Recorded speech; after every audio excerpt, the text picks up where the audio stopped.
الحلقه ديالنا اليوم. كنا لما كنت في الهيئه الحضاريه، هاي البوليسي ديال الكسوه، من يلا دخلت للبوليس في السبعينات، دخلت للبوليس انا في اوائل السبعينات.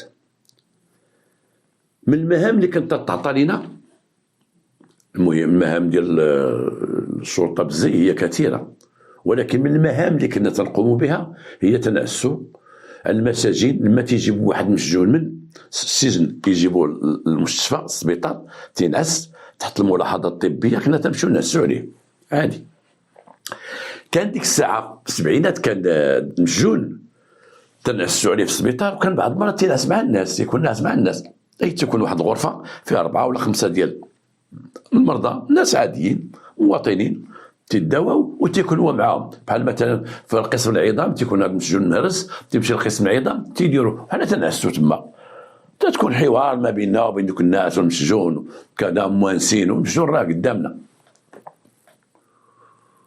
ولكن ديما كانت احتياطات، نديروا ليه المينوط مع الناموسيه، هذا كان خطير، هذا كان باقي شاب باقي قد يهرب منه شي حاجه، او تنخليو لك راجل شيباني مريض ما قد هذا، ولكن الحراسه تتكون.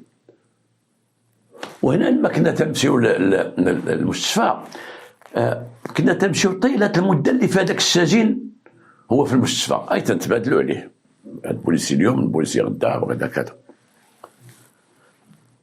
تولي ان بوست زايد. اليوم لا، اليوم المسجون تيدوه للمستشفى، كاين بلاصه خاصه بالمساجن فيها جميع الوسائل الامنيه بوحدو، تيجي عند الطبيب بدا يدخل عنده بوحدو، ما بقاش هذيك نخلطوه مع الناس ولا كذا ولا كذا. لما كنا تمشي نعسو تما كانت واحد الفرمليه، وهاد السيده ما كانش فرمليه حقيقه، كانت كما تنقولوا فام دو بين، العيالات اللي بالعربيه اللي يفرقوا الماكله على المرضى، اللي تيبدلوا الغطاء للمرضى، اللي تيشطبوا، اللي تيديو المريض مثلا يديوه البلوك باش يدير عمليه ويجيبوه من البلوك. عندهم مهام خاصه بهم، وتهم لابسين طابليات وتيعيطوا للفرمليه، ولكن هما كانوا ماشي فرمليات، تيقوموا باعمال اخرى موازيه. فرمليه عندها خدمتها راه باينه. وكانت واحد السيده كانت قويه، هي كانت من هاد العيالات اللي غنسميوها حنا فرمليه، دابا نسميوها فرمليه باش ما نتلفكمش، كانت نقولوا فرمليه، قلت لكم المهام ديالها. وكانت هاد السيده ضحوكيه، وكانت مراه قويه، وكان مراه فيها الرجوله، ماشي نقول لك بحال الراجل ولكن فيها الرجوله، حتى في وجهها كان شويه ناقصها شويه الانوثه، ولكن كانت مراه قويه وكانت ضحوكيه، وكانت سير بها تتقضي الناس غراضهم وداكشي، وكانت معرفه معنا حنا البوليس تما. وكانت هي الاغلبيه تخدم الليل، ولما تنجيو في الليل ديما تلقاوها، ديما راك عارف القهوه ديالها تتفرقها معنا، تجيبنا قهوه وكذا في السبيطار، وتجي تجلس معنا تونسنا شويه تعاود لينا. وكانت تنعس في ذاك البيرو ديال الفرمليات، الا في شي حاله اللي تنحتاجوها حنا، او تحتاجها شي مريض او شي حاجه باش تعيط على الفرمليه لي بيرمانونس، او تعيط على الطبيب ولا كذا ولا كذا. وكانت معروفه هذه السيده هذه، تنقول اختي في الطومه، هذا اسم مستعار، اختي في الطومه، وفيها الضحك وفيها تدابز مع البوليس وتضحك وتدير. معروفه هذه السيده هذه، وترتبط معنا بواحد العلاقه ديال صداقه بيننا بين البوليس. وحتى حنا كنا مثلا مشينا شي مره للسبيطار احتجنا شي حاجه، تطلعوا عند في الطومه تهبط معنا لي زيرجونس في الطومه، هبطي معنا حيت تعرف اطباء وتتدخل تدخلات هكا لان قلبها مزيان. ولكن من انايا تحيدت من الهيئه الحضاريه، مشيت وليت مفتش وكذا، بقات ديك العلاقه، انا ما بقيتش تمشي للسبيطار، ولكن بقات ديك العلاقه. بعض المرات نتلاقاها في السبيطار نسلم عليها، بعض المرات كذا، بعض المرات.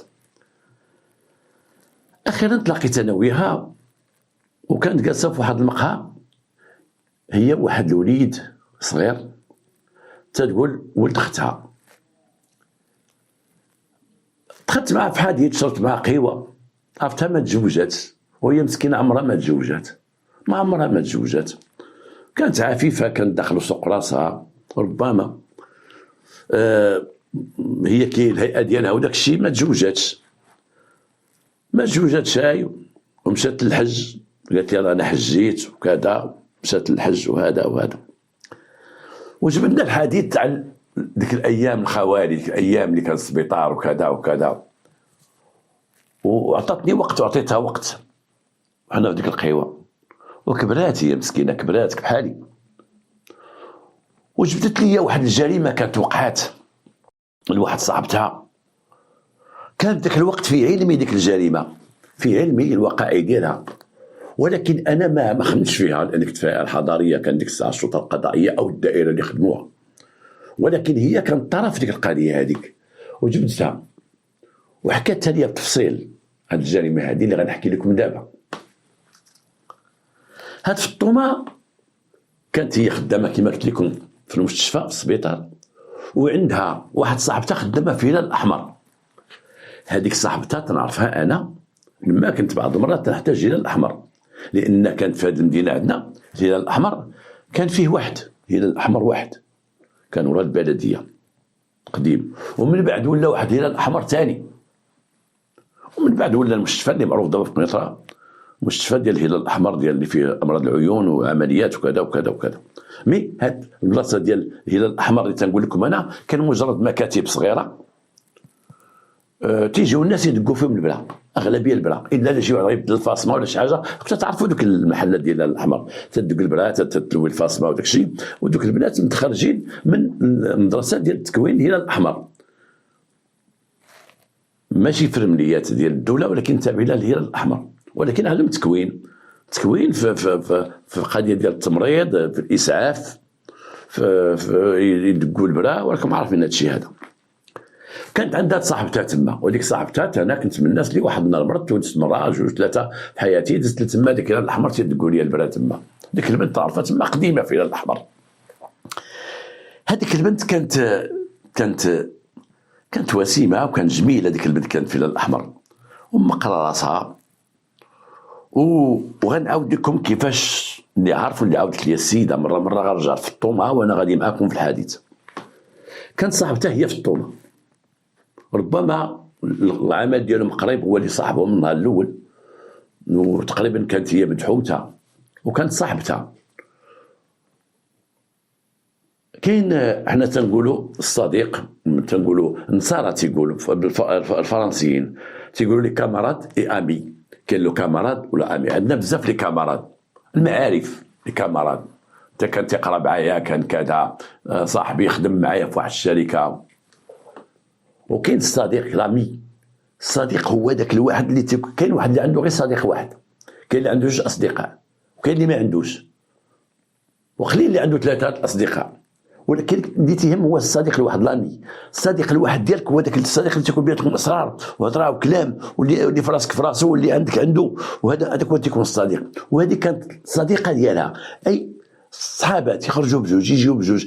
كانوا هذه تلقاها عندها جالسه في الهلال الاحمر، اخرى تلقاها جالسه معها في السبيطار، تشوف في الشارع خارجين بجوج. هذيك في الطومه كانت كبر من ديك البنت، ولكن كانت صاحبتها. هذيك البنت واحد النهار، دابا الهضره ديال في الطومه تتقول في الطومه، واحد النهار جا واحد السيد، هي تتقول عروبي، اي فلاح، راجل فلاح، حنا كل واحد كيفاش تيسميه، ولكن حتى شي تسميه من هاد الاسماء اللي هي عار ولا هي خايبه، لا اسماء عاديه. كان واحد فلاح لاباس عليه ميسور، لاباس عليه، وكان تيجي يدق عندها البرا، وكان باقي شويه راجل، باقي شاب شويه وشاد راسو، ودار معاه علاقه، وتعرف مع هذيك البنت اللي في الهلال الاحمر، تعرف هو وياها اليوم غدا، ويقول لها انا بغيت نتزوجك، وبغيت نمشي معاك بعيد، وبغيت كذا. هنا هذيك البنت ديال الهلال الاحمر، ديك الممرضه حتى هي اسمها ممرضه، هضرت معاه في الطومه في هذه القضيه، كانت تقول في الطومه كل شيء.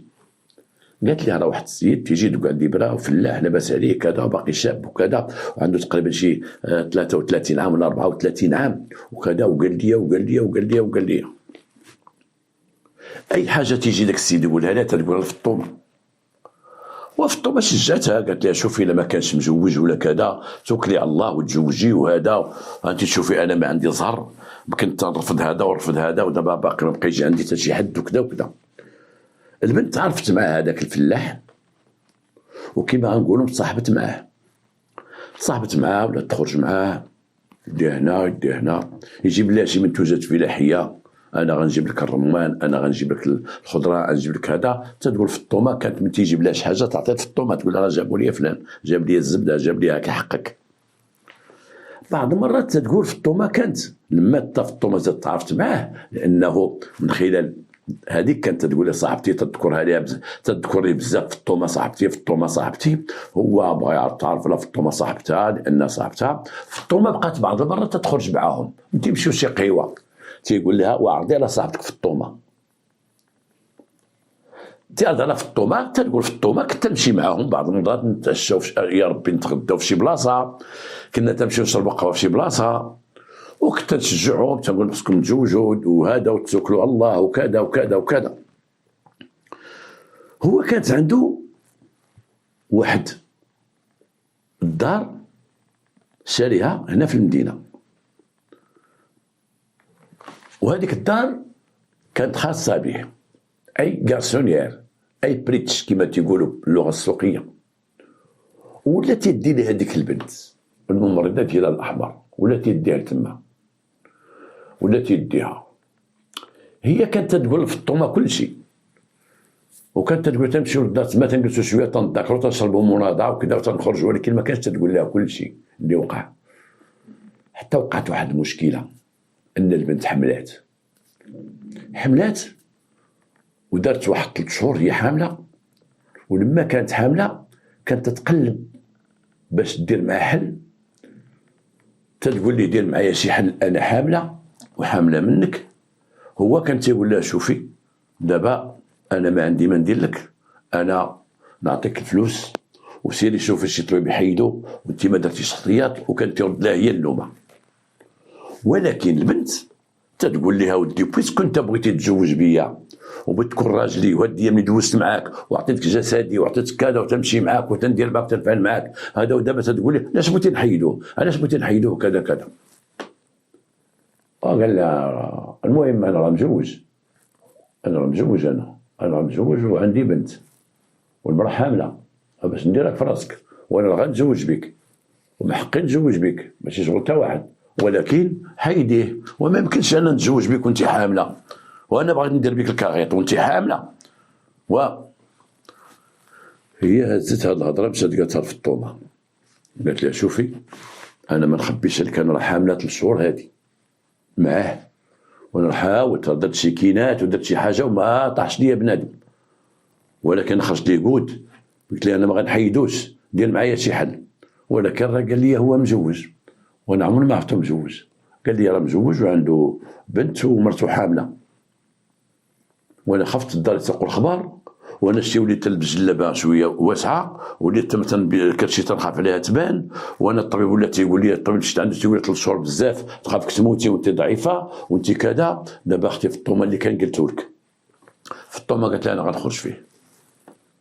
مشات في الطومه كيما تتعاود في الطومه تتقول مشات عنده قالت لي شوف نقول لك واحد القضيه، البنت انا شاهده البنت كانت ما تعرف حتى واحد وكانت خدامه في الاحمر وداخله سوق راسها، وانت جيتي وتسلطتي عليها وتصاحبتي معاها ولا تتبغيك وتتقول حقا انت فيما نجلسوا انا تنبغيها وكذا وكذا، ودابا البنت حملت وخبيتو عليا وانت اللي كنت تقول لها اسكي ما تقولهاش لها ها هي ولا 3 شهور البنت ما عندها كي دير. انا نقول لك من هنا راه غتولي في شي صداع، ضرب بالبنت الكاغيط صلاه على النبي راك بخيرك بخميرك بكذا بكذا وما خاصك حتى شي خير. وراه عندك ديك البلاصه فين دير سكنها فيها، الاخرى راه عندك ساكنه تما انت في البلاد وتتقول عندك فيلا في ما عرفتش داكشي في الفيرما وداكشي. ايوا دير البنت القانون ديالها.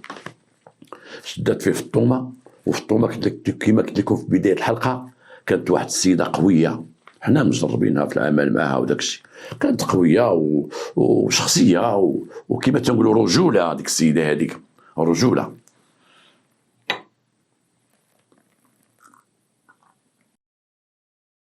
من الحوايج اللي كانوا فيها واحد النهار هاد في الطومه، واحد السيد مات في الليل، وحنا كنا عساسين في المستشفى، انا وكان معايا مخزني، وداك السيد مات، وكانت مستودع الاموات اللي كان في المستشفى الادريسي راه باقي، جا شويه معزول عن المستشفى، جا في واحد البلاصه معزول، والمستشفى فيه شجر بزاف، ولا بغيتي دوز للمستشفى، بغيتي دير المستودع غادي دوز شي ميت في الليل كاين شويه الظلام، تدوز شي بلاصه خاليين ومظلمين. اي ان الواحد الا كان غيدي الميت يديرو في الثلاجه في المستودع الاموات تما في السبيطار، لا مات في الليل، تدي الساروت هو اللي تيحل، هو اللي تيدخلو، هو داك الشيء. خص يكون واحد مثلا اللي ما تيخافش من الموتى، كاين بزاف الناس يخافوا من الموتى. وهي في الطومه قالت لذاك المخزني، قالت ليه دي عافاك الله يعطيك الصحه، نعطيك الساروت، عندي واحد السيد راه مات، راه شافو الطبيب، راه دوز ساعتين هو هنا، عافاك الا ما انا مشغوله شويه غنديرو في البلونكار وديه دخلوا. قال لا انا ماشي شغلي، ما تخرجش لتما وهذا، وبقات تقول لها الخواف ما الخواف كذا كذا كذا. وقلت لها انا في الطومه، واختي نقول لك الصراحه انا وخاب بوليسي وداك الشيء، وباش ندي ميت في الظلام وندوزو حتى البلاصه ونحل على دوك الموتى وندخلهم. قلت لها اختي شعري وقف، انا ما نقدش بوحدي. اللي قالت لي يا رجال، انتم رجال كذا كذا. وكان شي تقريبا شي 2 ديال الصباح، وفي الطوبه خرج داك السيد وهزاتو كمداتو وداتو، زعما باش نقول لكم اش من نوع ديال العيالات، وداتو ودخلاتو لامورغ وسداتو جات وتضحك على الناس زعما بحال خفنا حنا ولا كذا ولا كذا، ولكن حنا ماشي مسؤوليتنا، ما بغيناش ندخلوا في هذا الشيء. ربما كما قلت لكم الظلام في الطريق وكذا، ربما كما حسيت انا حسن المخزني شويه داكشي تيتقشر، خصو يكونوا جوج. هي كانت قويه وهجمت على داك خينا، هجمت عليه على ديك البنت، وقالت لي انا غنمشي معاك فين ما بغيتي، نتقدمك في المحكمه والبوليس الحمد لله تنعرفوهم وكذا وكذا، والله ما تزوجتي بهذه البنت ودرتي قانون تنخرج عليك. السيد ما لقى ما يدير فعلا، بعد المفاوضات والهضره والكلام، وتلاقاو اليوم تلاقاو غدا في الطومه، والبنت قرر باش يتزوج بالبنت. قرر قال لي مودي فعلا غنسكنها في هذه البلاصه، هذا المحل، هذا الدار اللي عندي هنا، وانا غنجي نخطبها من دارهم، ولكن ما خديشوها، نديرو داك الشيء قرب تقيس شي حفيله بيناتنا والعائله وكذا وكذا وكذا. هنا في الطومه كما تقول زادت بحثات على دارو مزيان وعلى دوارو مزيان وفي ساكن مزيان، وعرفاتو وعرفات مراتو وعرفات ولادو. كانت واحد الفرمليه خدامه في واحد المستوصف قريب لذاك البلاد فين ساكن هو. هذيك الفرمليه عطاتها معلومات كثيره على ذاك السيد ولادو ومراتو وعيشتو كذا كذا، وقالت بانها توصلت بانه هو ما عندوش بنت ومرتو حامله، عنده 2 بنات وبنات كبار شويه مزوجهم، هو تزوج صغير، وبانه فلاح بصح، وبانه لا باس عليه. هنا لما جا السيد خطب البنت وجا معاه شي صحابو شي ولاد عمو وداك الشيء، ما جاوش العيالات، خطبها ودارهم ساكن، وافقوا على الزواج، وافقوا لان في الطومه قالت لهم توكلوا على الله، والبنت قالت انا باغيه وكذا، ولكن كلهم ساترين القضيه ديال الحمل ديال 3 شهور.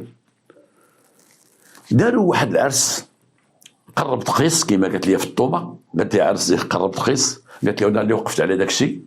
ذبحوا شي 2 خرفان، جابوا الطلبه، صحابات البنت غدناو شي شويه، هو حضر معاهم ديك الليله ديال الغزال ما فيك ما يتقال، وداز العرس في الدار داروه داز.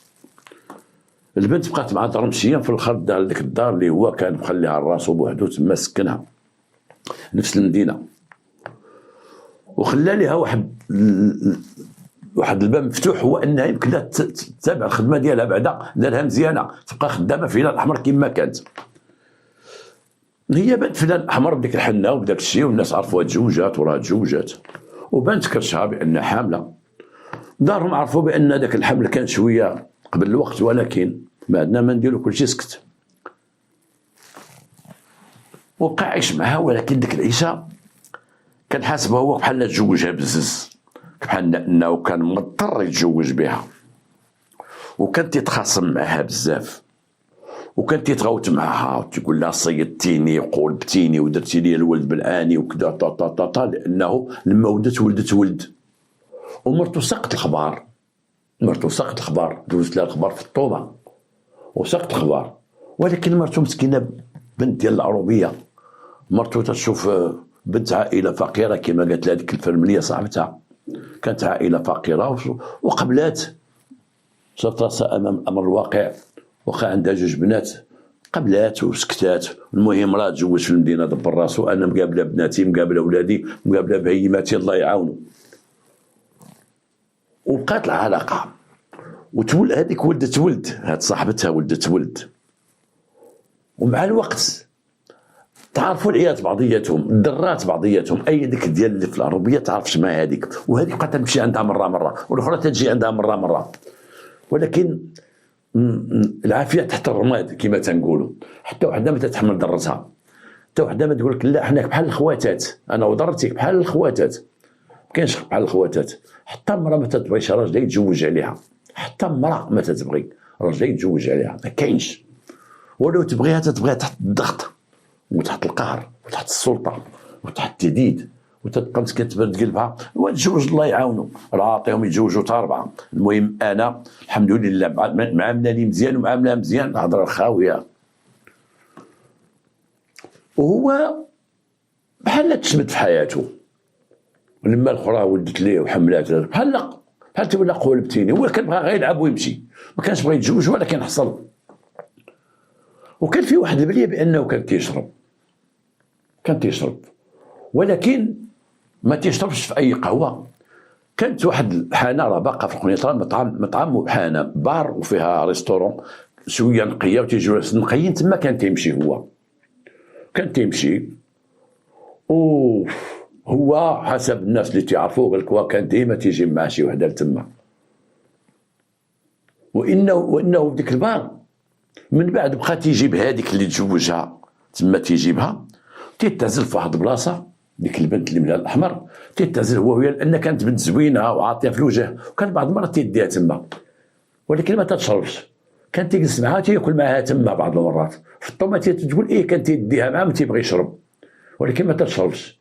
وداها قبل ما يتحمل معها، وداها تتزوج بها ولا تيديها مره تتعزل معها. وذاك القلت الناس ديال القهوه اللي كانوا خدموا تما، منهم واحد السي عبد اللطيف الله يطول عمره تا هو سولته في هذه القضيه، قال لي ايه اخي عبد القادر، قال لي كان تيجيب بنيات مره كان تيجيب بنيات تسمى القهوه مره. قال لي لما تزوج هذيك كان تيجيبها غير هي، قلل من ديك المجيء مع البنات، ولا مره تيجيبها مع هي الا جاب شي بنت مره. ولكن ما كانش تيجيب البنات اللي معروفات في المدينه، كان تيجيب شي بنات تيولي ما عرفت من يجيبهم مره ما يعاود تيجيبهم. ولكن كان بلي كان تيشرب وكان تيديها معاه تما. ولكن حياتهم كما تقول في الطومه هذا كان فيها الشدي والرد وكذا.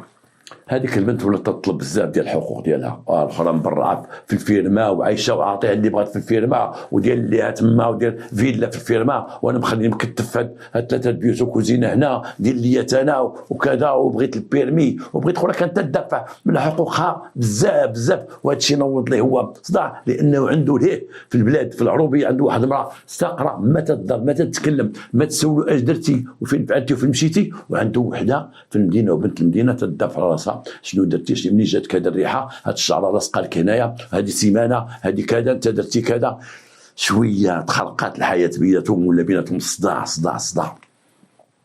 ومشات الامور هكا، ولدات الولد وكبر الولد وبقى داك الولد تيكبر. ولكن من وصل الدري 14 عام والدري كان من صغرو مشاكس. داك الدري تقول في الطومه فاش كان صغير كان برهوش وكان داصر واحد الصاله كبيره. هو يمكن ما عطاهش اهميه لانه هذاك الولد غير مرغوب فيه، ذاك الولد اللي جا من واحد الحمل ما كانش باغي هو، واخا انه ربما كما كتكون كان تيتمنى يكون عنده ولد لان عنده 2 بنات، ولكن ذاك الدري ما عطاهش اهميه بزاف. وهو كان عايش مع ديك البنت تيجي عندها ولكن الدار الرسميه ديالو هي اللي في العروبيه. هذيك تيجي عندها جبره في السيمانه، يجيب لها التقديه بعد ما غير الدم تعطى داك الشيء اللي بغات ويشد الطريق. وتا داك الولد ما كانش عطيه لولدك ديال ولدك فعل ولدك. دخلوا للمدرسه وفي المدرسه خرج فاشيه، يدخلوا مدرسه حره وذاك الدري كان خطير وكان مشاكس وكان خي. هنا تنقول واحد السيد وتنشكر واحد السيد، واحد الأستاذ محامي في الهيئة ديال الرباط، اللي طلب مني ما نقولش سميتو، وليت لي غنذكرك كمحامي، قلت لي هذه هضره ونشكرك على الكلام اللي قال لي. انا نقول لكم هذا المحامي هذا تعرفت معه اخيرا وتصاحبنا اخيرا، بدينا عبر الهاتف كما تنتصل بالناس، وفي الاخر ولات صداقه. محامي راجل شاد في راسو، عارف اش تيقول، ورجل تهم اعطي ماشي غير المحاماه، تيدير الاخراج، تكتب قصص، راجل واعر كما تنقولوا. وعجبني هذا الراجل هذا. قال لي يا سي خراس، قال لي لما عاودت هذه القصه، والغريب عرفت بان في راسو هذه القصه سامعه حتى هو قبل هذه الجريمه هذه، انه حتى هو عاش في هذه المدينه ديالي، وعرف قبل ما ينتقل للرباط، عرف هذا المكان طالب، وعرف هذه القصه هذه، وجبنا الحديث انا وياه عليها. وقال لي واحد الباحثين، علماء باحثين في علم النفس، اكتشفوا شي حاجه كبيره وواعره وخطيره. شنو هي؟ هو انه المراه لما تتكون من تتحمل، من نهار تتحمل وتدوز ديك 9 شهور ديال الحمل، شوف سمعوا هذه القضيه هذه مفيده. الاطباء لما تتحمل وتتمشي الطبيب عند الطبيب ديال الحمل اللي يمكن بالحمل، الطب ديال النساء، تتمشي باش تدوج وتشوف راسها، ديما الطبيب تعطي واحد النصائح للمراه الحامله: خصك ترتاحي، خصك ما تقلقيش، خصك ما تهزيش الثقل، خصك تكوني مرتاحه مع هذا، ما تخاصميش بزاف، ما تغضبيش، ما كذا ما كذا ما كذا ما كذا. وهنا تيقولوا هاد العلماء في الطب، هاد النتيجه اللي وصلوا لها هاد العلماء في علم النفس عفوا، تيقولوا كما قال لي الاستاذ، تيقولوا بان المراه اذا كانت حامله وكانوا عندها مشاكل وقت الحمل ديالها، مشاكل وصداع وعايشه في واحد العذاب وكذا، تتولد. اولا تيكون واحد الولاده عسيره، واحد الولاده واعره واعره واعره واعره، اللي بعض المرات تضطر يدير سيزاريان، تولد بالعمليه، وداك الولد تيخرج ما تيخرج سوي، داك الدري تيكبر مشاكس، تيكبر قبيح، ما تيقراش مزيان، تيقد يخرج مجرم. وقت كيفاش هذا الشيء هذا؟ لقاو هاد العلماء بان هذاك الوقت ديال الحمل ديال المراه ديال 9 شهور تيكون عنده تاثير كبير من الناحيه النفسيه على هذاك الولد اللي في كرشها. وقال لي واحد اليهودي عالم من علماء اليهود، عالم في الطب النسائي، واحد النهار شاف واحد الصديق ديالو دافع واحد الكروسه هو مراته وفيها دري صغير عاد تولد مغطينه صغير. قال لي شحال في عمره؟ قال لي 3 شهور. قال له كي دار في التربيه ديالو مزيان؟ اخذ مزيان؟ قال لي يلاه يا ولدي تتسولني على ولدي عنده 3 شهور. قال لي لا، فاش كانت مراتك حامله الوقت ديال الحمل كيفاش دوزاتو؟ واش ما كنتوش تتخاصموا؟ ما كنتوش؟ واش كانت محافظه راسها في الصحه ديالها؟ واش كانت مرتاحه؟ واش كان؟ قال لي الاخر لا، كانت مرتاحه، كانت مزيانه، عمرنا ما تخاصمنا في الحمل ولا عمره وقعت شي حاجه. قال لي هو راه 50% هذا الشيء اللي ربيته في كرش امو، تربيه مزيانه في كرش امو، غادي يعطي نتيجه مزيانه. اي ان الدري ملي تيكون في كرش امو 9 شهور في كرش امو وامو عايشه في المشاكل، تعطي داك واحد الدري تيخرجوا فيه المشاكل. وسبحان الله، علاش هنا فين تيقولوا الناس نربي من عند ربي؟ احنا رجعنا للدين، المربي من عند ربي. وكيفاش ربي؟ علاش الناس تيقولوا واللي مربي تيخرج من كرش مو مربي؟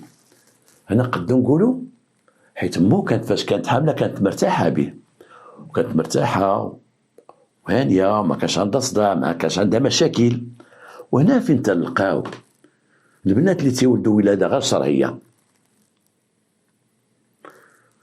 او الناس اللي حملت وهي واحد العسر والفقر، ولا حملت وهي في الصداع وهي في الغوات، تيخرج الدري شويه لاروب الناس تيديروا احصاءات والناس متتبعين والخبراء تيخرج الدري شويه منحرف وتيخرج الدري ناقص في الدين، ناقص في القرايه، ناقص بزاف د الحوايج. غريبه هذا الامر، هذه نقولها لي عجيبه، اي ان الدري تيبدا التربيه فكر شمو، وباش تكون تربيه مزيانه خص مو في ديك 9 شهور تكون هانيه وتولد حامله وتكون حامله وتكون هانيه. هنا هذه غير كفائده تنقولوها، خليوا المراه الحامله هانيه، خليوا المراه الحامله ما تقلقوهاش، خليوا المراه الحامله الا ما قلقتوهاش تتكون عندها الولاده سهله الولاده كما تقول الاطباء. والمراه مسكينه عامره بالمشاكل تتكون عندها واعره. المراه الحامل خصنا نوقروها، خصنا نقدسوها. المراه ملي تكون حامله خليوها ترونكيل، حتى الا كان شي مشاكل عائليه خليوها هذيك المراه اللي حامله. كاين اللي مسكينه والحمل ديال هذا اللي لها مشاكل وملي حملت وهي في الصداع وهي في الغوات وهي شديها تطلق لك، بحال هذه السيده هذه ملي حملت وهي مع داك السيد في الغوات خرج الدري عوج وهنا في كاين الهضره اللي بغيت نهضر عليها. اشنو وقع هنا؟ في غتبدا الجريمه ديال هذا الدري. هذا الدري كبر ودار 16 عام وتصاحب مع واحد المجموعه تيقرا معاهم ديك المدرسه خاصه. واحد 3 بغاو يزوروا لواحد الدري واحد الشهاده شهاده البكالوريا. شدوا شهاده البكالوريا ديال واحد وناضوا بقاو تيخدموا تيزوروها، وزوروا ديك الشهاده ديال البكالوريا ودفع هذاك السيد الامتحانات باش يدوز الامتحانات، وتبين من بعد حتى نجح وتبين بان ديك الشهاده البكالوريا ماشي ديالو، وتلقى عليه القبض. وجابوا الشرطه القضائيه وقالوا لي شكون اللي زور لك هاد الشهاده ديال البكالوريا، لان شهاده ديال الدوله.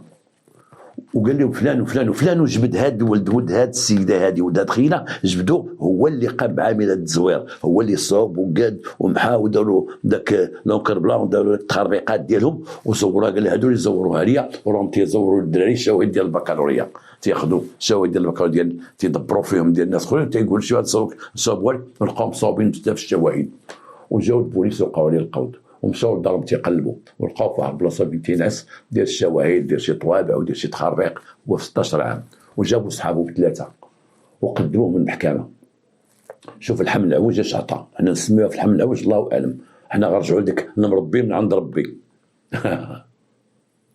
وقدموه مشى للمحكمه بواسطه الاخبار. وهنا تنقول بان التزوير في الوثائق عرفيه. نقول تزوير شي واحد زور شي ورق ديال القياده، شي واحد مشاو للكيليزاسيون، اي حاجه تتعلق بالكيليزاسيون بالقياده بكذا راه فيها من عام حتى 5 سنين جنحه. واي واحد مشى زور الوراق ديال الدوله، الوراق اللي عندها علاقه الاوراق الرسميه ديال الدوله زور فيها، راه فيها من 5 سنين وحتى المؤبد، وراه فيها من 5 سنين تقد توقع عليها شي جريمه اكبر وتمشي حتى الاعدام. التزوير ردوا بالكم من التزوير. شي واحد تينوض تيبحث بالقومه ويدير هادي راه كان وثائق كما قلنا هادي ديال القياده وداكشي ديال الكيليزاسيون، داكشي فيها من عام 5 سنين. اما ديال الدوله تمشي تقرب لاكارت ناسيونال، تقرب الحاله المدنيه ولا تقرب الباسبور ولا تقرب لشي حاجه تزور فيها، ولا بحال هادو اللي زوروا الشواهد البكالوريا راه فيها من 5 سنين طلع لكم حتى المؤبد، ولا وقع فيها شي جريمه اكبر تمشي حتى الاعدام. ردوا بالنا من هذا الشيء هذا. هنا تشدوا ديك المجموعه تكوين عصابه اجراميه وتزوير وكذا وكذا وكذا وكذا. هنا بواه نسب كل شيء لمو، هاد ولدك انت سبابو، انت هاد ولدك كذا، تتقول انت كاع ما مديها فيه، مديها في بناتك، انت غا كذا غا كذا. العفو. انا ربما واحد الناس كتبوا لي قال لي ودي واش انت ديما مخنوق؟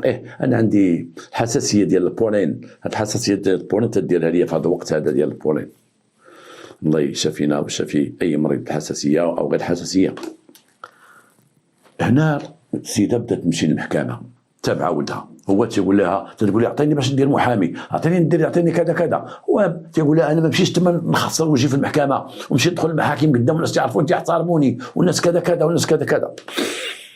هي مشات دارت محامي، دارت واحد محامي جديد، كان محامي الله بدا العمل ديالو، ومحامي ولد دربهم كانت تتعرفوا قبل ما تتزوج، تتعرفوا معرفه ديال ولد الدرب. وهذا المحامي كان مسكين الله يرحمه، كان عاش في دار الايتام في الخيريه، كان في دار الايتام تما كبر وتما دار محامي. والحمد لله بزاف الاطفال اللي عاشوا في دار الايتام وعاشوا في الخيريه عطاو نتائج كبيره اللي منهم حتى وزاره دابا، منهم برلمانيين. ولكن الغريب بعض الناس ما تيرضوش يقولوا انا كنت تما ولا كنت في هذه ولا كنت، هو خصو يفتخر بها، يفتخر، لان الناس في الخارج في اوروبا من تيكون نبع من الخيريه او نبع من الفقر او نبع من حاجه تفتخر. مثلا انا تنقول انا كبرنا في الفقر، ولكن اللهم لك الحمد، لان ان الفتى من يقولها انا ذا، ليس الفتى من يقول كان ابي. سيدنا علي رضي الله عنه تيقول ان الفتى من يقولها انا ذا، ليس الفتى من يقول كان ابي. الانسان اذا كان فقير ولا عنده واحد المنصب يفتخر بك الفقر، لما يسمع الناس يقول ما سيدي راه كان عندي والو، كنت فقير والو، انا كنت بخيريه ما عندنا حتى حاجه، ولكن وليت راجل دار الرجوله ماشي با خلى ليا وكذا وكذا.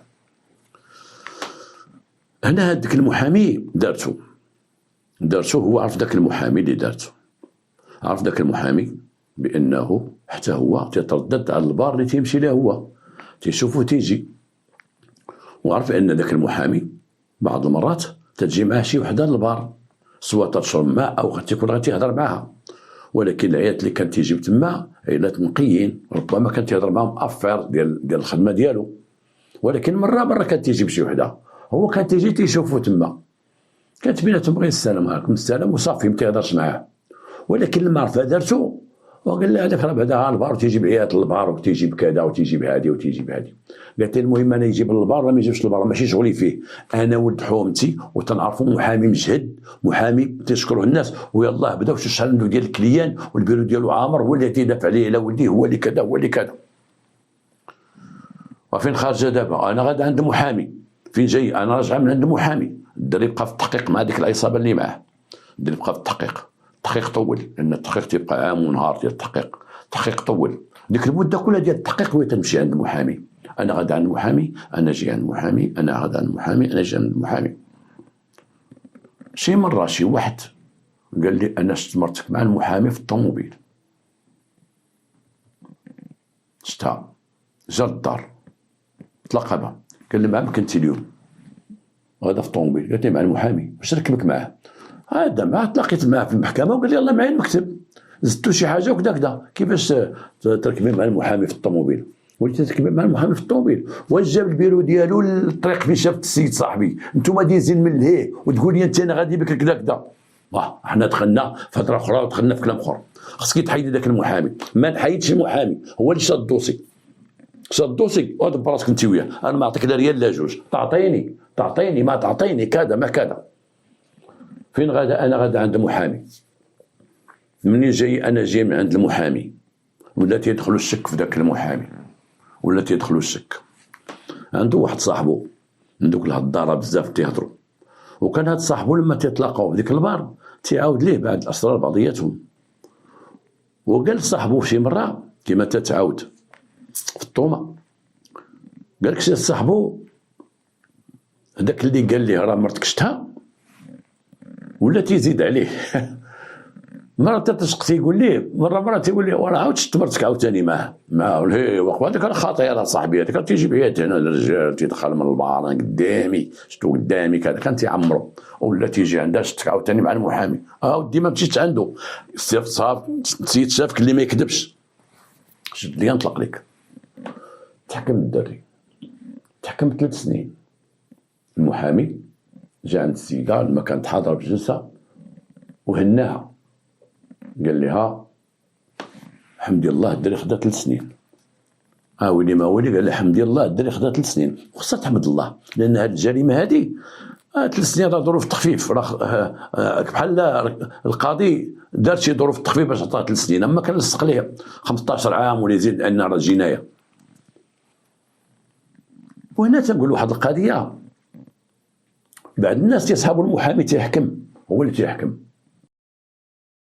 المحامي من واجبه يدافع على واحد القضيه ويدافع عليها الدفاع على حقه، ويدير مجهوده من حقه يدافع، ويحضر الجلسات ولكن راه ما تيضمنش لك اسيدي النتيجه. المحامي ما يقدش يضمن لك النتيجه فين غتوصل، ما يقدش يعطيك واحد الحكم غيكون غيقول لك راه غنبرر وانا غندير اللي غيتاخذ غير كذا. لا، تيبقى القاضي صلاحيه القاضي. طبيب مثلا، واحد طبيب دار واحد العمليه ودارها كامله بالاكسجين بهذا الممرضات، ودار لها حقها وطريقها وكملت العمليه، وكان السيد لما خرج من البلوك مات.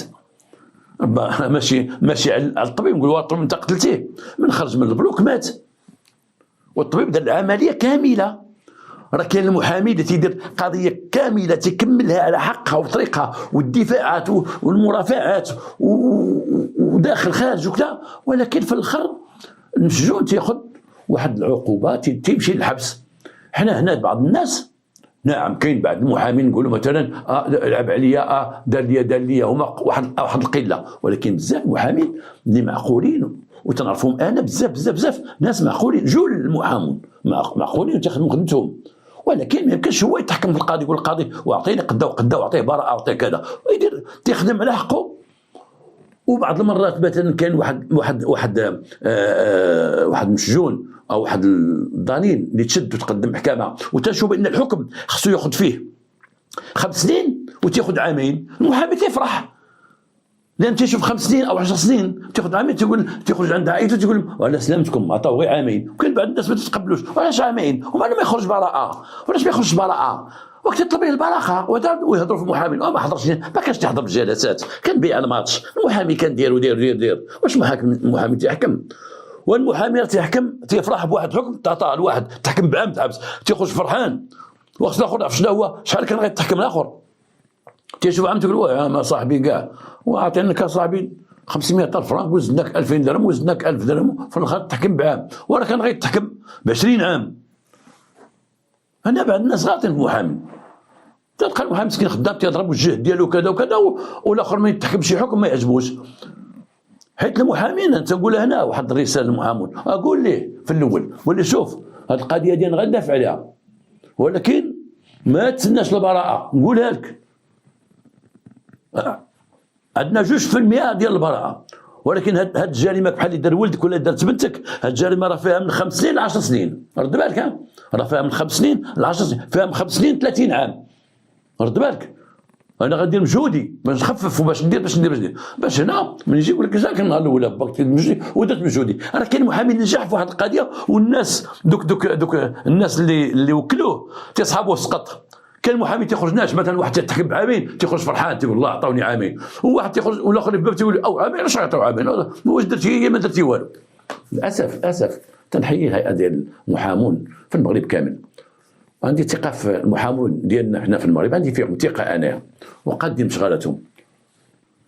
هنا السيد لما تحكم 3 سنين الاخر شد مع المراه، هذاك المحامي ضربكم وكان تيهزك وتيديك فيما بغى وتيحطك فيما بغى، وانا اخباري عليك فين وصلت معاه، وانا كذا وانا كذا وانا كذا، ونشد لي نطلق عليك هو وياه صافي.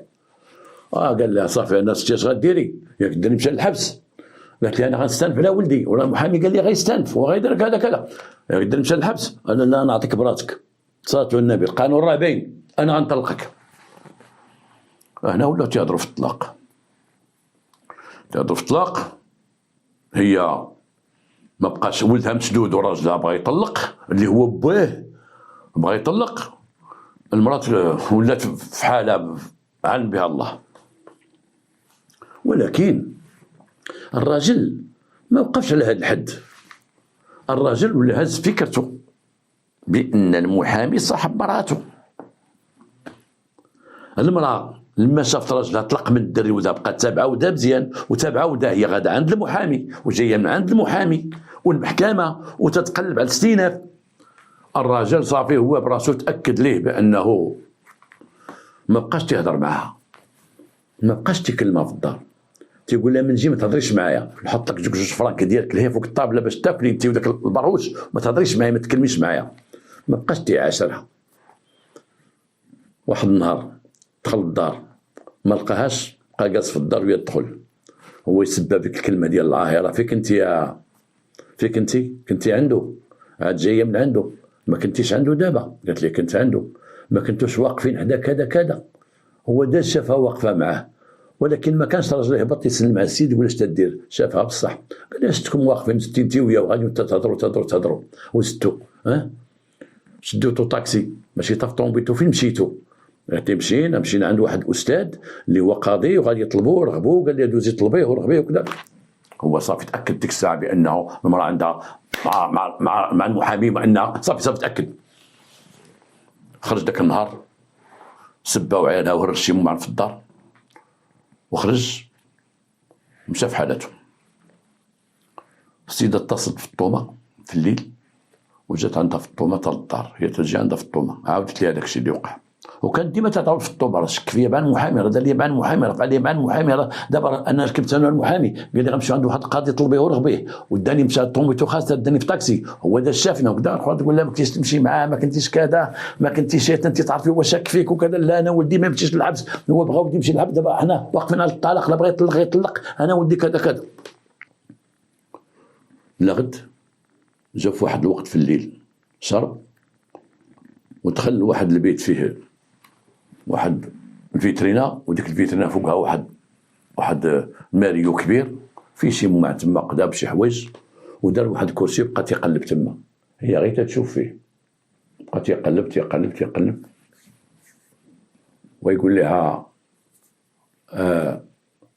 عيطي للمحامي اتصلي به دابا. كان ديك الساعه ما كانش بورطابل، كان تليفون فيكس. قال عيطي ليه تليفون، قالت لي المحامي عنده التليفون فيكس، والمحامي ما كاينش في البيرو دابا الليل، تنغدا ونعيط ليه بغيتي نقول ليه شي حاجه. قال لها واخا ما كاين باس، تنغدا ان شاء الله، انا ما بيتش هنا. مشى خرج، هي رجعت تشوف داك الماريو كاين كرسي، وكان تيقلب تما خدا شي حاجه من تما. شنو لقاتو هز من تما؟ هز واحد الجنويه عنده كبيره، وديك الجنويه عندها واحد الغطاء ديالها، داك الغطاء ديال الالومنيوم بحال الخنجر، هزها باش عرفت توزها، خلى الغطاء تما ودا غير الجنويه، سدات هذاك حيدت الكرسي. علاش هز هاد الجنويه؟ ما عرفت، ماشي ديالو هز الجنويه، ماشي ديالو خرج بها في الليل، قالت هاد المصيبه غيدير شي فتحه في هاد الليل. جا لا غدا تستد العشيه عاد دخل، هذا حسب البحث وحسب المسطره وحسب الطومه اللي عاودت ليا، حسب المحامي، حسب الناس اللي ذكرت معاهم. جا وقال لي اتصلي بالمحامي، هزي التليفون عيطي ليه، راه دابا في البيرو.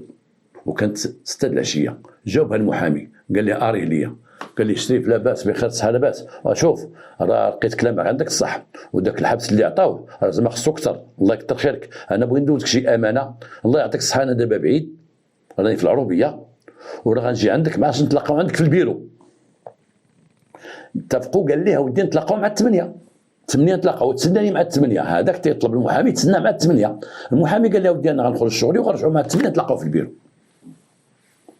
هي سمعت رجعت تهضر مع المحامي، قال له صافي المحامي خلي الدري بغا يتحكم داك الحكامه خليه، انا ندور مع المحامي، ندوز ندور معاه مع 8 والله يعاونني والله يعاونه. ولكن سمعته كذب، قال المحامي انا بعيد، انا في العروبيه، هو راه في دارو قريب من المحامي نفس المدينه. قالت شوف يمكن بغا يجازيه، يمكن صحنيت الدري، عاد عرف بان الدري خصو اكثر من 3 سنين، عاد ما عطاش القضيه اهميه. كان السبت حسب المسطره، كان السبت الحمد لله نشكر الناس اللي طلبتهم وجدوها ليا وجابوها ليا. كان السبت ما كانت هضره، السبت مشى عند محامي، السبت مشى عند محامي، هو دار معاه السبت يتلاقاو مع 8 في البيرو، السبت مشى عند محامي. تقول هي ما عرفت مشى ولا ما مشاش، الله اعلم، المرة تقول في المحضر ديالها ما عرفاش، في الطومه تقول ما عرفاش، ولكن هو دار معاه السبت غيتلاقاو في البيرو مع 8. السبت ما كاين هضره، اثنين الحد ما كاين هضره، اثنين عيطت السيده على المحامي بغات تسول تقول لي اش دار معاك الراجل. جاوبها واحد السيد قال لها شكون انت؟ قالت لي انا فلانه. شكون فلانه؟ انا عندي دوسي. عندك دوسي؟ اي عندي دوسي. فين عندك دوسي؟ كذا كذا كذا كذا كذا. فين ساكنه؟ فين ساكنه. شاو دازت واحد الوقيته تتفاجأ برجال الامن جاو عندها للدار الشرطه القضائيه. قال لها انت اللي عيطتي على المحامي وكذا كذا؟ قالت له انا اللي عيطت عليه. قال لها غتجي عندنا المصلحه ديالنا. هي باش تصبر راجلها ما عندوش التليفون لان عنده فيكس ديال العروبيه. مشات هي هزات ومشات عندهم المصلحه. قال لها داك المحامي شنو عندك معاه؟ قالت لي عندي سيدي واحد الدوسي ديالي ديال ولدي مشدود اش كاين اش كاين. وعلاش عيطت عليه؟ عيطت عليه سيدي لانه راجلي دار معاه السبت يتلاقى في الدار معاه في المكتب مع 8 راجلك. اييه علاش؟ اسيدي راجلي انا ولدي تحكم ب3 سنين وراجلي غضب على هذه القضيه هذه وقال لي المحامي ما خدمش معاك والمحامي كذا والمحامي كذا. بقى تيعايرني من بعد عرف بان ديك 3 سنين راه معقوله وقليله راه ولدي كان تحكم بكثر.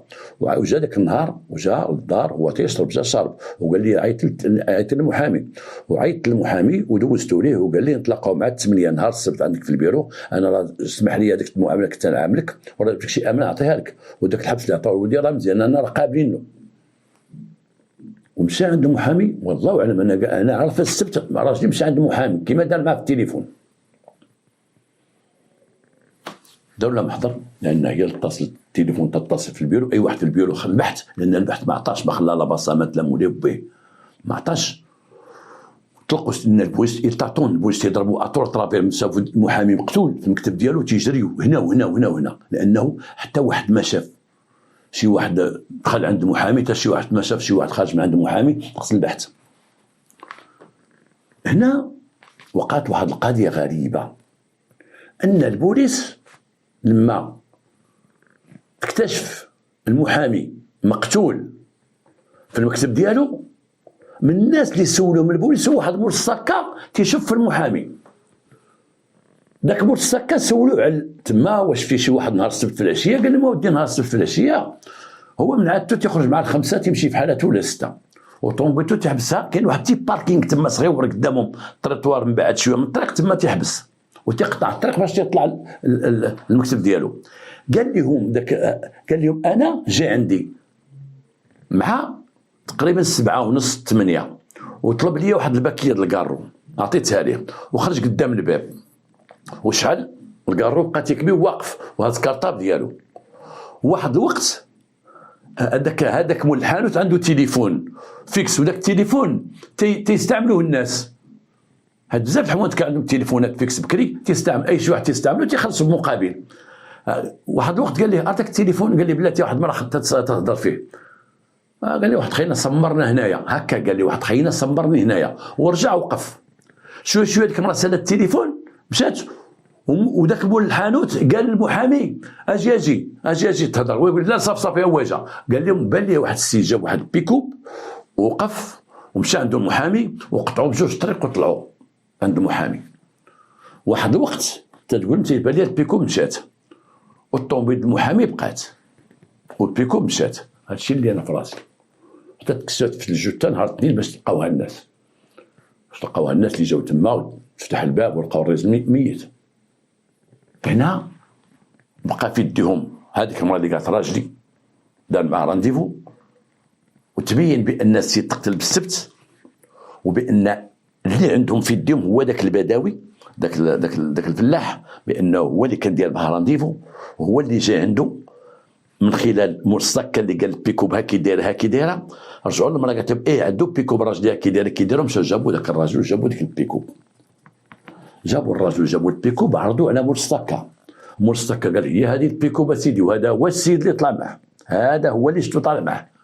انا تنشوف فيه ردني خاوق هو اللي قال لي خلاني مسمر هنايا وبغى التليفون عليه وطلعوا بجوج وبان لي هذا السيد هبط وهز في يدو كارطاب هذا هبط وهز في يدو واحد الكورطاب. جابوا هذاك السيد اش دار هو وعرف راسو اش دار اضربها بنكره. قال لهم انا ما كنتش عند المحامي وانا ما مشيتش عند المحامي وانت درتي بالتليفون درتي مع رانديفو مع 8 وما مشيتش عنده ومول السكه شاف طومبيلتك وقفت تما وانت هبطتي لا ما كذا ارا نقلبوه انا نمشيو معاه للدار. مشاو معاه للدار عند المراه قلبوها كامل ما كاين والو. مشاو معاه للدار ديال العروبيه تيقلبوا تيلقاو الكورطاب ديال المحامي وعلاش تذكر طاب محامي؟ طاب محامي في شي دواسه هو اش دار باش نعاود لكم الجانب كيفاش وقعت. هو دار مع المحامي كيما قلت لكم، دار مع رانديفو باش تلقى معاه، مشى عند المحامي، مشى عنده، دخل جبد واحد الجنويه، هذيك الجنويه اللي هز اللي قالت للمراه خلى الجوا ديالها، جبد الجنويه قالت ولاش عندك علاقه مع المراه، ولاش عندك علاقه بها. يمكن كما تيقول هو قال لك لا انا دابز معايا وانا اعترف ليا، جبت عليه الموس اعترف ليا قال لي انا راه مصاحب مع مراتك وانا ما رضيتش وانا كذا وانا كذا والشرف ديالي وقتلته. هذه هضره ديالو لانه حصل قتل السيد، وديك الجنويه عامره بالدم، هز الكورطاب ديالو خشى فيه الجنويه وسدا وهبط ودا مع الكورطاب اللي لقاو عنده في الدار، فيه شي دواسه ديال الناس اخرين ماشي حتى ديالو. وتاكد بانه هو اللي قتلو. وعلاش قتل المحامي؟ قتل المحامي شك في المحامي. اولا ما حملش المحامي في الاول من قالت لي ولد دربنا وكذا وكذا، هو كان كحظ اللور ديك الساعه، هو كحظ اللور، ماشي هو اللي مشى قلب على المحامي وتتبع الدري وتتبع القضيه، لا المراه. شك وطلع عليه الدم على المحامي لما المحامي جا دار فلوس وفي الاخر الدري تحكم 3 سنين، ما عرفش بان الدري راه المحامي هو اللي ردي 3 سنين راه كان غياخذ اكثر. وكمل ليه داك صاحبه اللي تا هو تم استدعاؤه، جابوه اللي تيقول ليه انا شفت مرتك راكبه في الطوموبيل نهار اللي وشتهم هنا لهنا وهذا وهذا وشتها انا في طاكسي وكذا وكذا، كان تيسخنوا. هذا المحامي مسكين تيعرفوه الناس وتيعرفوه بانه مشى مع هاد خيتي دولمن، مشى هوبا البوليس تيخدموا له فير، قال لك اودي حنا زدنا بحثنا لقينا ما كاينش مع المراه، واكدنا مع البحث وصقرنا المراه مزيان بحثنا بان ما كانش عنده ما عندها شي خيانه زوجيه مع ذاك المحامي، ما كانش، ولكن كانت شاده في ولدها باش نقلوا، شاده في ولدها باش تخرجوا، سورتو في الاخر سمعت انه يطلقها صافي غيطلقها، بقات شاده في ولدها خدامه تجري تشوف ان في الاستئناف غيطيح يخرج بريء او يطيح لي عام او نقص او كذا وكذا كذا. الاخر ما كانش ماديها في هذا العالم هذا، الاخر صافي من النهار الاول فاش حبلت هو منوض صباط معها، من النهار الاول والراجل شاد فيها اعطيني نعطيك، تخرج داك الدري من الحاف كما قلنا. رجعوا هذه القضيه ديال الانحراف ديال الدري نقدروا رجعوها الله اعلم المربي من عند ربي، او دوزت ايامها والحمل ديالها كله في الصداع والغوات وعطى الدري يعوج، وهو في الاخر صافي اباندوناب. شد بنت مسكينه خدامه فيها الاحمر، شدها بقات تاكل لها مخها، هي ما عندهاش، هو عنده فلاح كبير، شدها ودار فيها ما بغى وحملها ودار وسكنها بداك البيت، خباها تما وخلاها وبقى مدوز حياته. وفي الاخر عاد ولا راجل وعاد ولا تيشوف الشرف ويشوف كذا كذا. وتاكد لي بان المحامي راه مع مراته، وانت هزيتي جنويه وباش تشوف التلفه اللي عطاه الله كما تقول السيده بانه حتى قالت لهم انا لا استبعد راجلي هو اللي قاتل، انا لا استبعد، لانه هز الجنويه وخلى بلاصه، هز كرسي وطلع فوقه وخدا الجنويه وخلى رطات الجنويه هزو ماشي ديالو باش يهز ديك الجنويه، تنجبدوها غير في عيد كبير ودا معاه، وهي اللي تلقات في الكورطاب ديال المحامي. هز الكورطاب في الاعترافات ديالو، هز الكورطاب باش يدرك الموس اللي تلقى باقي في الكورطاب باقي بدمه في الطومه. تسكن عاودتيها شي بقات في الاخر تتبكي، قلت لها علاش تتبكي؟ هو قالت لي هذيك صاحبتي مسكينه فينا هي الدري كبار وما بقاش فيها الاحمر، جاب الله خدات واحد لانتريت صغير ومريضه مسكينه تنشوفها مره ما نبقى عندها صحاب، وانت في الطومه ما تزوجتيش، واش غندير بشي جواز الساعه بقات انا مع قبي مربيه ولاد اختي والله ماك الحمد وكذا في الطومه. بسنا وعاودت ليا، وهي اللي كانت فتحت لي الباب باش نزيد نشوف دراري نقلب على هاد لافير. وفي الطومه تتعاوني، كانوا عندنا في سيفلان وكنا نمشيو عنده في سيفلان والماده ودو عنده في، كانت عارفه البوز كاملين، ودار المتقاعد يجلس معاهم في القضيه هذه وتعاود خدمنا هاد لافير اخي عبد القادر، خدمنا هاد لافير اخي عبد القادر. اشوف فين وصلت هاد الحريره هذه في الطومه. الله يطول عمرك اختي في الطومه، والله يطول عمرك، وراك عرفتي تنهضر عليك وقلت لك غنذكرك، ولكن ما غنجبد سميتك وسميتك في الطومه. والله يرحم هذاك المحامي مسكين مشى هكاك، والاخر لقى العقوبه ديالو كانت تحكم ب 30 عام، وديك البنت بقات مع داك الولد ربات ومشات مع الطريق.